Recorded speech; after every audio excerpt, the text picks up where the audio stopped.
মধ্যপ্রাচ্যের চলমান ভূ রাজনৈতিক উত্তেজনা এবার বড় ধাক্কা দিতে যাচ্ছে বাংলাদেশের জনশক্তি রপ্তানিতে।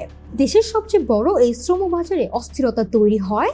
আগামী 5 বছরে 1 কোটি কর্মী বিদেশে পাঠানোর সরকারি লক্ষ্য এখন বড় চ্যালেঞ্জের মুখে। এই সংকট মোকাবেলায় মধ্যপ্রাচ্যের ওপর নির্ভরতা কমিয়ে ইউরোপ সহ নতুন বিকল্প বাজার খুঁজতে কতটা প্রস্তুত বাংলাদেশ?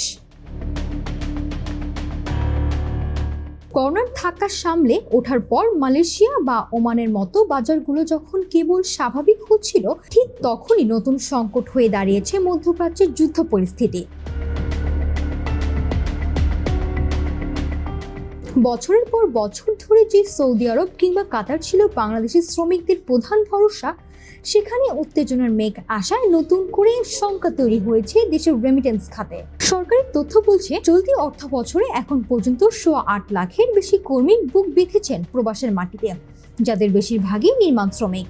তবে লক্ষ্য পূরণ করতে হলে শুধু মধ্যপ্রাচ্যে আটকে থাকলে চলবে না। তাই তো এবার নড়ে চড়ে বসছে প্রশাসন। দালালের জুলুম থামিয়ে ইউরোপের নতুন নতুন দেশে কর্মীদের পাঠাতে আলোচনা চালাচ্ছে সরকার।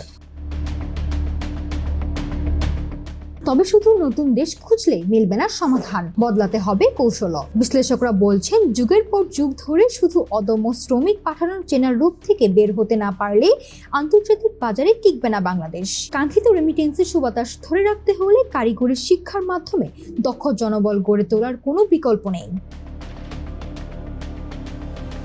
মধ্যপ্রাচ্যের এই সংকট মূলত বাংলাদেশের জন্য এক সতর্কবার্তা, যা আমাদের মনে করিয়ে দেয় সব ডিম এক ঝুড়িতে রাখা কখনো নিরাপদ নয়। এখন দেখার বিষয়, প্রাতিষ্ঠানিক আমলাতন্ত্র ও দালালদের বৃত্ত ভেঙে বাংলাদেশ কত দ্রুত তার কর্মীদের দক্ষ করে নতুন পৃথিবীর বাজারে পৌঁছে দিতে পারে।